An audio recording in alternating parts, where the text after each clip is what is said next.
300 meters. That's the distance between a killer and his target. Far enough to vanish, close enough to never miss. December 12th, 2020. Kwinana Motorplex, Perth. Nick Martin, president of the Rebels, public enemy #1, struck dead in front of hundreds.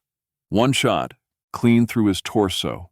The bullet doesn't stop. It shatters another man's arm before disappearing into the chaos. By the time forensic teams arrive, the shooter is gone. No casings, no witnesses who saw the muzzle flash, just a body, a trajectory, and a city trying to understand how someone pulled off a professional execution at a family drag racing event. But here's what made investigators stop cold. Within hours, encrypted messages started surfacing. Coffin emojis, clap emojis, coded confirmations that the job was done, and buried in those digital breadcrumbs was a name that made Perth's underworld go silent. David Pye, not a president, not a public figure, a ghost who built his empire in the shadows and allegedly orchestrated murder from behind a screen.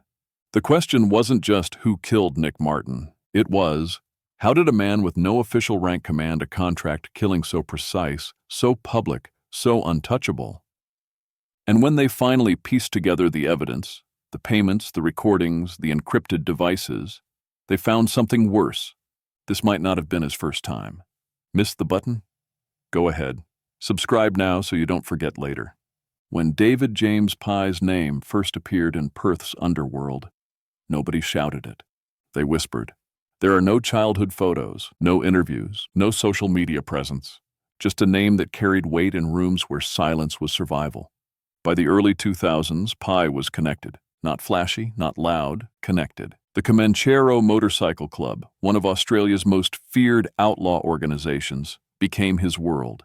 Inside that world, Pye wasn't the face. He was the fixer. Those who knew him said he was disciplined, methodical, the kind of man who never raised his voice because he didn't need to. When Pye moved, debts got settled, problems disappeared, quickly. Some insiders claimed he could broker peace one day and bankroll a war the next. None of that ever stuck in court. But the whispers were enough. Then came Nick Martin, charismatic, media famous, a man who thrived in the spotlight. Where Martin commanded attention, Pye preferred the edges. Different styles, same hunger. By 2020, Western Australia's Bikie power balance was shifting. Martin's rebels were expanding, publicly dominant, privately provocative. And in encrypted group chats, a new tension was building. Talk of contracts, talk of payback, talk of someone wanting someone else gone. Pye's name kept appearing, not as a threat, as a solution. What happens when two men who've built empires on fear start seeing each other as the problem? And what happens when one of them decides to act first? The allegation was simple. At least that's what prosecutors claimed. David Pye allegedly offered $150,000 to have Nick Martin killed.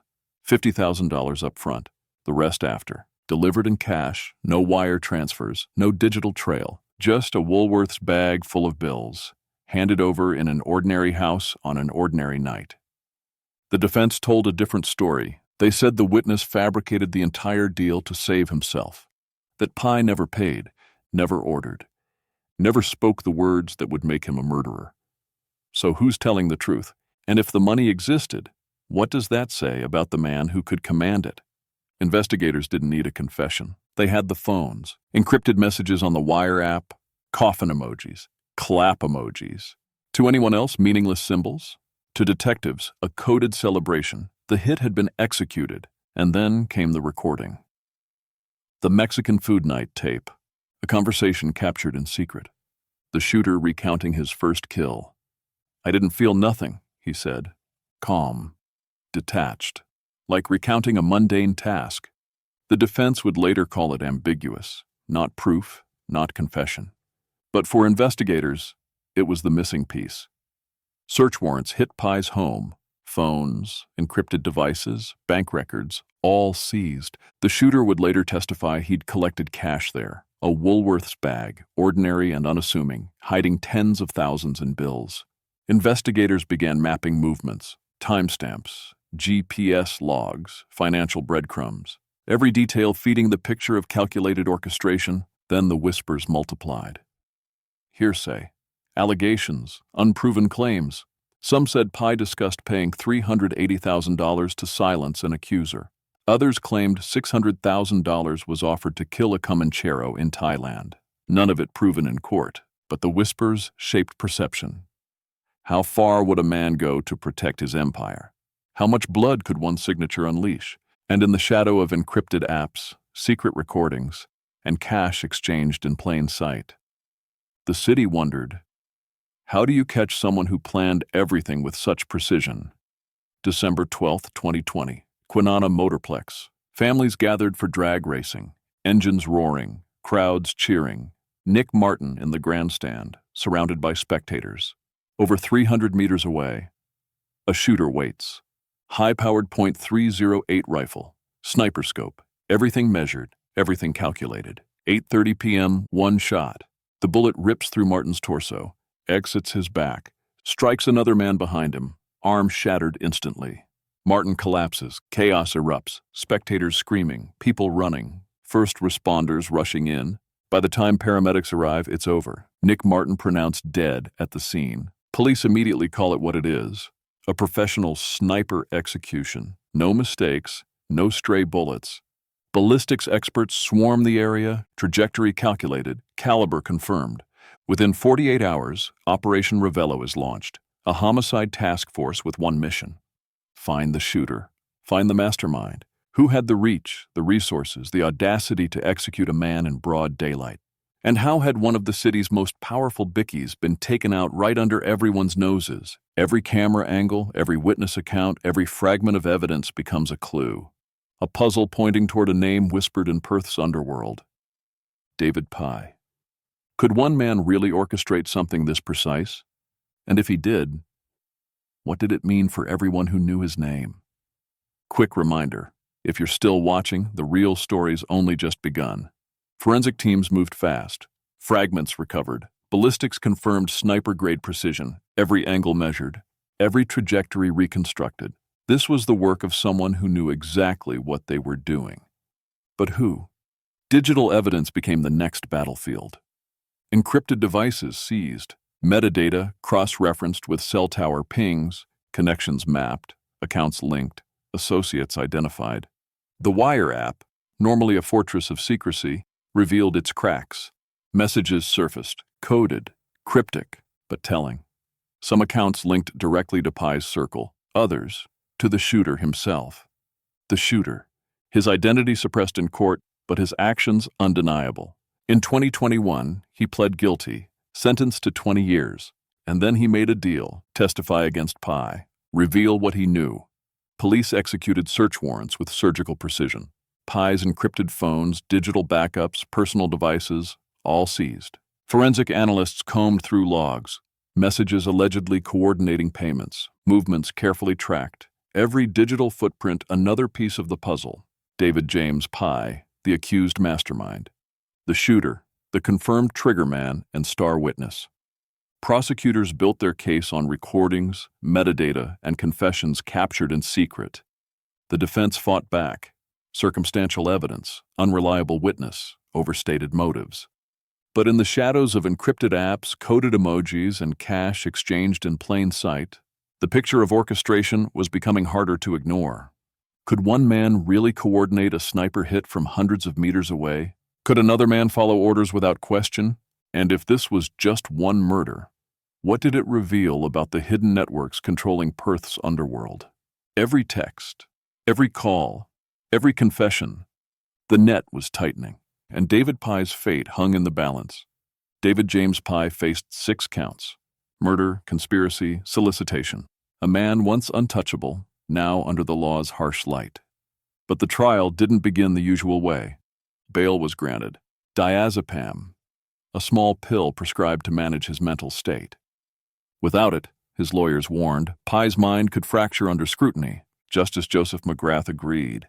A trial without stability could be a miscarriage of justice. Even in release, Pye's world had shrunk. Every step measured, every breath watched. He moved in the shadows of whispers, cameras, and suspicion.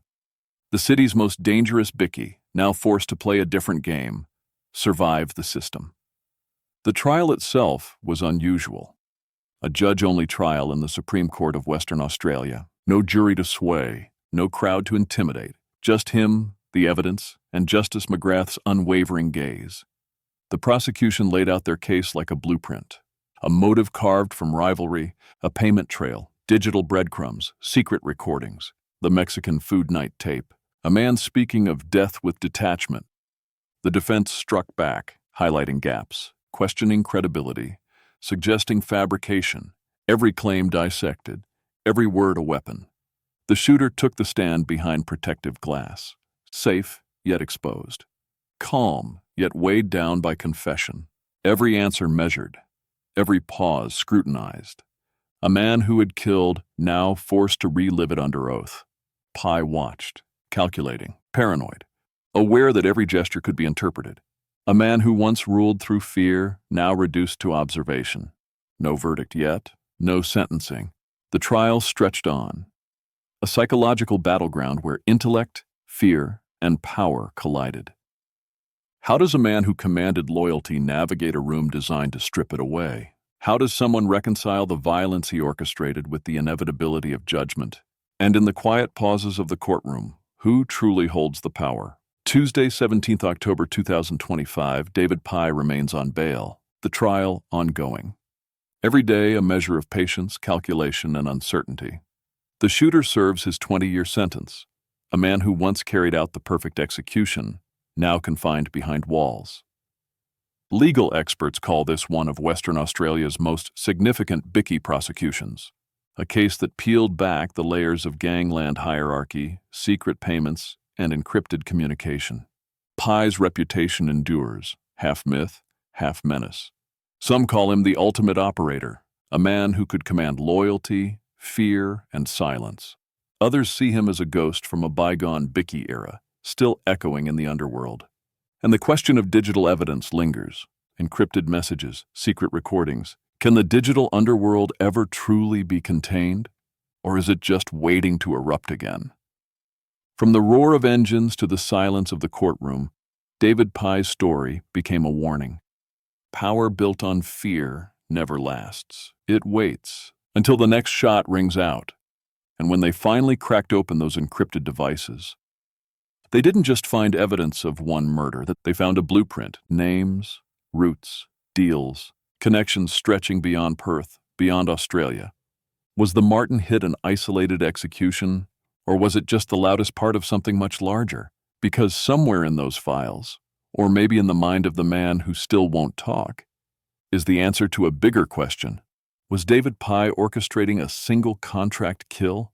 Or was he running a system, one where loyalty was bought, fear was currency, and death could be ordered from behind a screen with the tap of an emoji, if that's true? Then the real danger isn't what Pye did. It's who's watching, learning, taking notes. If this story of precision, power, and paranoia gripped you, hit the like button, subscribe, and turn on notifications. We're telling the stories most fear to touch. Thank you for watching.